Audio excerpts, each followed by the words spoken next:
ഇന്നലെയാണ് പാതിവില തട്ടിപ്പ് കേസ് ക്രൈംബ്രാഞ്ചിന് കൈമാറിയത്. പ്രധാനമായും 3 കാര്യങ്ങളാണ് ക്രൈംബ്രാഞ്ച് അന്വേഷിക്കുന്നത്. ആരൊക്കെയാണ് പണം നൽകിയത്, പണം എങ്ങോട്ട് പോയി, എന്തിനാണ് പണം നൽകിയത്, എങ്ങനെയാണ് പണം നൽകിയത് തുടങ്ങിയ കാര്യങ്ങളാണ് പ്രധാനമായും അന്വേഷിക്കുന്നത്. ഇന്ന് രാവിലെ വരെയുള്ള കണക്കുകൾ പ്രകാരം 385 കേസുകളാണ് രജിസ്റ്റർ ചെയ്തിട്ടുള്ളത്. നിലവിൽ ലോക്കൽ സ്റ്റേഷനുകളിൽ രജിസ്റ്റർ ചെയ്ത കേസുകൾ ക്രൈംബ്രാഞ്ച് ആസ്ഥാനത്തേക്ക് എത്തിച്ച് അവിടെയും രജിസ്റ്റർ ചെയ്യും. രേഖകൾ സഹിതമായിരിക്കും പരാതികൾ ക്രൈംബ്രാഞ്ച് ആസ്ഥാനത്തേക്ക് എത്തിക്കുക.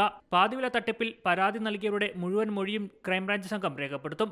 സാധനങ്ങൾ കിട്ടിയവരുടെയും കബളിപ്പിക്കപ്പെട്ടവരുടെയും മൊഴി രേഖപ്പെടുത്തും. കൂടാതെ നേതാക്കൾ സ്വീകരിച്ചത് തട്ടിപ്പ് പണമാണെങ്കിൽ കേസെടുക്കണമോ എന്ന നിയമോപദേശവും തേടും. വിവിധ വ്യക്തികൾക്കും രാഷ്ട്രീയ പ്രവർത്തകർക്കും പണം നൽകിയതായി പ്രതി അനന്തകൃഷ്ണൻ വ്യക്തമാക്കിയിട്ടുണ്ട്. ഇവരുടെ മൊഴിയും പ്രധാനമായും അന്വേഷണ സംഘം രേഖപ്പെടുത്തും. എങ്ങനെ പണം വന്നു എന്നതും എന്ത് ആവശ്യത്തിന് പണം ഉപയോഗിച്ചു തുടങ്ങിയ കാര്യങ്ങളും അന്വേഷിക്കും. ഒപ്പം അവർ സ്വീകരിച്ചത് തട്ടിപ്പ് പണമാണെങ്കിൽ തിരിച്ചടയ്ക്കേണ്ടി വരും. അനന്തകൃഷ്ണനെ കൂടാതെ ഓരോ ജില്ലകളിലും മറ്റാരെങ്കിലും ഈ തട്ടിപ്പിന്റെ ഭാഗമായി പ്രവർത്തിച്ചിട്ടുണ്ടോ എന്നതും അന്വേഷണ സംഘം പരിശോധിക്കും. ഇപ്പോൾ ഉപഭോക്താക്കൾക്ക് ലഭിച്ച സാധനങ്ങളെല്ലാം തൊണ്ടി മുതലുകളാണ്. ഇവയെല്ലാം സൂക്ഷിച്ചു വെക്കുക എന്നത് അസാധ്യമായ കാര്യമാണ്. അതുകൊണ്ട് തന്നെ തെളിവായി രേഖപ്പെടുത്തിയ ശേഷം മറച്ചു വിൽക്കരുതെന്ന ഉപാധിയോടെ അവർക്ക് തന്നെ നൽകാനാണ് സാധ്യത. C Malayalam news, Thiruvananthapuram. ഏറ്റവും പുതിയ വാർത്തകളും വിശേഷങ്ങളും വിരൽ തുമ്പിലറിയാൻ സി മലയാളം ന്യൂസ് എല്ലാ ഡിജിറ്റൽ പ്ലാറ്റ്ഫോമുകളിലും ലഭ്യം.